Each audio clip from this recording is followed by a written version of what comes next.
probably describe as kind of a bittersweet win. They did get the win last night, beating the Charlotte Hornets 124-100. But let's get to the big idea of this particular edition, and that is Jaylen Wells. We got to get into the big idea for this episode. A scary moment last night for the Grizzlies and really everybody in the arena. Jaylen Wells took a nasty fall in the game against the Hornets. He was undercut on a dunk at the 1:10 mark of the second quarter in last night's game by Hornets guard KJ Simpson. After a review of the play, Simpson ends up getting a flagrant 2 foul, and he's ejected from the game. Wells went limp on the ground for quite a while. He was eventually loaded up onto a stretcher and taken to a Charlotte area hospital. The game was paused for 24 minutes between getting him on the stretcher and then having to bring in a second ambulance into the arena just in case another medical emergency might have happened. Shout out to my friend Ashley Stroline for the video here. You can kind of see him being able to lift his hand just a little bit, and I think that's where you get that applause and audience kind of showing him some love right about there. Jaylen Wells' dad, Fred Wells, really was able to put everyone's mind at ease with this tweet saying Jaylen is awake and alert. He wanted to know the score of the game. He has a swollen wrist, which we know now is a broken wrist, face, jaw, and back pain. He was supposed to get some more x-rays and CT scans, and actually had a chance to talk to Mr. Wells, and he says that he feels pretty good about where Jaylen is, and I think I might be able to catch up with him a little bit later on, but he kind of wanted to hold off on saying anything until he could find out if everything else was normal. Jaylen is still waiting to get discharged from the hospital there in Charlotte. That's what I heard from Mr. Wells, but it looks like he is on his way to being discharged and will be okay.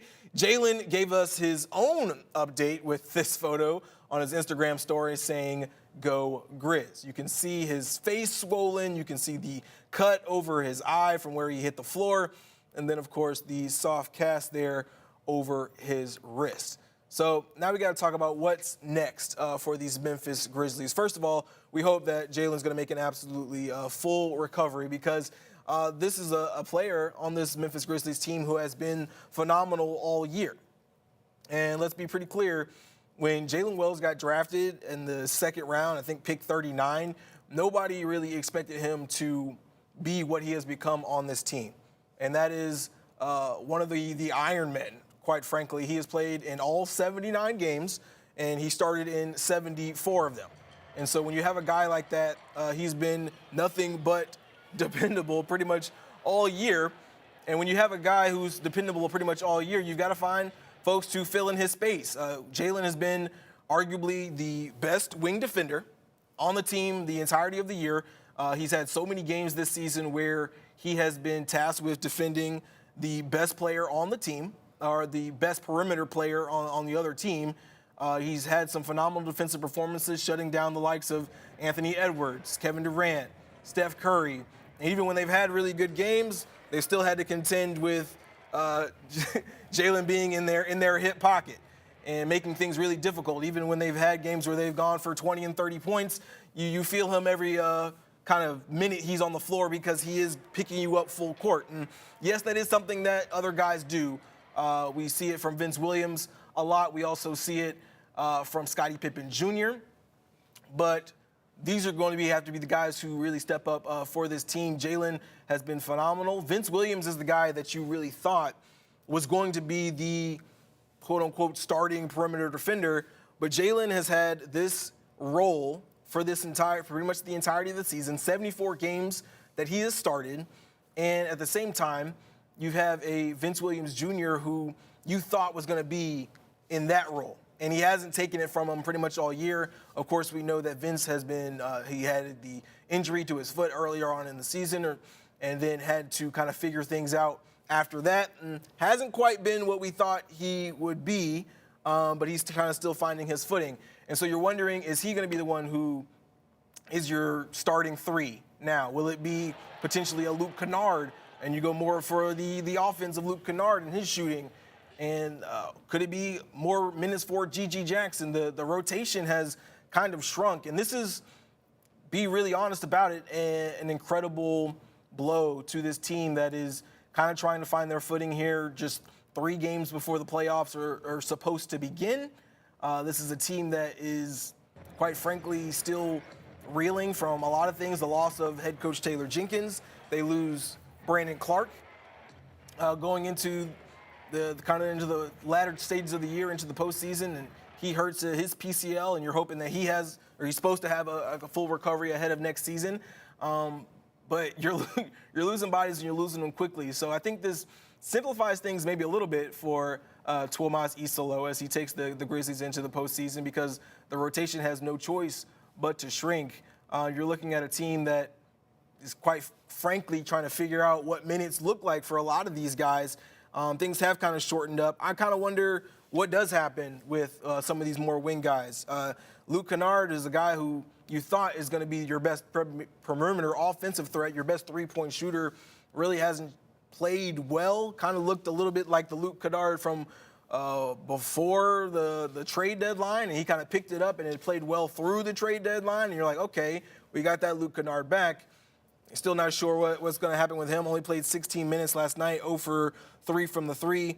You're looking at it's really going to be, in my opinion, it's going to be Vince Williams' job to lose. 17 minutes last night, 3 of 6, 2 of 5 from 3, and his three-point shot looked a little better than it had in recent weeks.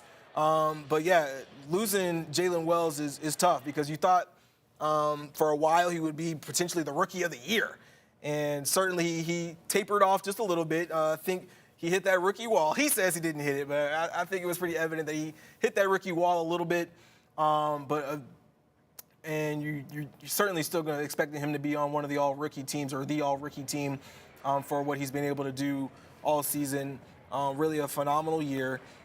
But now the Grizzlies got to have to figure out what's next moving forward. And you still got several games that you got to figure out here. Let's go into these standings for the NBA. Grizzlies are in a four-way tie for fourth place. You got the LA Lakers, the LA Clippers, the Denver Nuggets, the Golden State Warriors, and the Memphis Grizzlies. And then you are one game ahead of the Minnesota Timberwolves, who took a loss last night.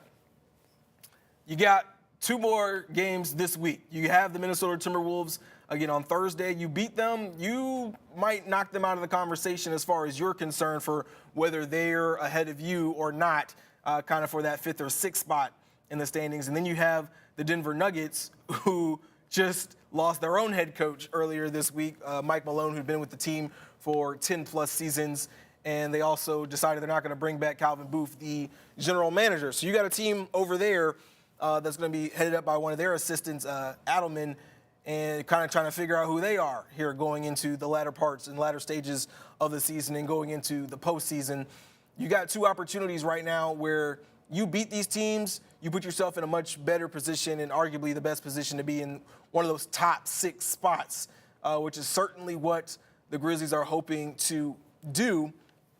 And if you're in those top 6 spots, you're talking about potentially playing, the Lakers, maybe even the Houston Rockets in one of those early on playoff series, or really not the Houston Rockets. They've already locked up the 2 seed, and they would play the 7. So you're hoping to be in an LA Clippers and Grizzlies situation, maybe a Lakers and Grizzlies situation. 2 teams you really haven't played great against all season, but certainly better than being in a potential play-in scenario where you got to go play in the play-in tournament, and then you got to jump into potentially a playoff series where you're talking about playing 2 of the best teams in the league, in the Oklahoma City Thunder and the Houston Rockets, who you really have not fared well against so far this season. And so let's take a look at some of the scores that the Grizzlies have, or excuse me, not the Grizzlies have, but teams that will be playing tonight in the Western Conference around the NBA. Lakers have the Dallas Mavericks. San Antonio Spurs play the Golden State Warriors, who, of course, the Grizzlies are tied with once again. Denver Nuggets take on the Sacramento Kings on the road. And then the Houston Rockets have the LA Clippers. If you are a Grizzlies fan, you're certainly hoping the Rockets take care of business with the Clippers. Unfortunately, the Clippers are at home, and the Rockets don't have too much to play for anymore because they've already locked up that 2 seed. They can't get up to the 1 seed because we've seen how good the Oklahoma City Thunder have been all season, far and away in that 1 spot. Golden State Warriors, I would expect to take care of the San Antonio Spurs tonight, although the Spurs did get a win the other day against a team that you didn't think they were necessarily going to beat. And then the Denver Nuggets, you got to see how this team kind of responds to losing their head coach. It could be kind of similar to what happened with the Grizzlies, where they drop a couple here in the week and maybe find their footing a little bit later on. You just hope it's not in one of these next couple of games when they play the Sacramento Kings and the Grizzlies, as these teams all are trying to position themselves for Western Conference standings and good spots here going into the playoffs and hopefully not the play-in. So let's kind of recap one more time. The Memphis Grizzlies lost Jaylen Wells for the rest of the season. He has a broken wrist after taking a hard fall against the Charlotte Hornets last night in a 124-100 win over the Hornets. KJ Simpson got a flagrant 2 foul. He was ejected from the game. And you got to feel for KJ Simpson, I think, in this moment. When you watch that play, and we purposely didn't show it in this because it is kind of graphic, but when you watch that play, it doesn't look like there's anything malicious that's coming from KJ Simpson, right? It looks more like he kind of is trying to figure out, he's trying to chase down a block. He's a young guy, he's a rookie trying to make a play, and kind of realizes at the last second he's not going to block it, undercuts Jaylen Wells, and unfortunately you see the end result. Takes the cut over his eye. He was on the floor for quite a while. KJ and Jaylen did end up making up on social media, both in the arena and on social media. KJ had kind of a public apology so that everybody could see that he was sorry about what happened to Jaylen. And Jaylen, of course, tweeted back to him and just said, hey, man, everything's all good. So, there's no bad blood there in between them. But unfortunately, it's a huge loss for the Grizzlies, for Jaylen Wells, who's broken his wrist. Vince Williams is going to be primarily, or I would expect to be the guy to kind of fill in a lot of that spot. We know how good of a defender he was last season, and he was a pretty good scorer. Shot solid from the three-point line, although that hasn't really been the case this year. I would expect him to be the guy who kind of takes the big step forward in the rotation, and hopefully you find some work for GG Jackson here as well, kind of trying to figure himself out coming out of a rotation with the Memphis Hustle. He's kind of been with the team the last couple of games, still working to figure out where he lands in this rotation. Is he going to be more of the scorer? If he figures out his defense here going these last several games going into the playoffs, I figure you'll see him a lot this season. But for now, the Memphis Grizzlies do not play again until Thursday. They'll take on the Minnesota Timberwolves. That is a big game, 8:30 tip-off. That'll be, I believe, on TNT. And then they've got the Denver Nuggets on Friday in a back-to-back. That game will be out on the road in Denver. So that's all I got for you right now. Jaylen Wells, we're wishing you a speedy recovery, my friend, and hopefully that you're doing all right. That's all I got on this edition of the 24th Floor. We're back tomorrow to break down more of this. I'll have my guy CJ Hurt of Grind City Media. He'll be on the show. You don't want to miss it. That's going to be noon on Thursday. Appreciate you hanging out, and we'll see you later.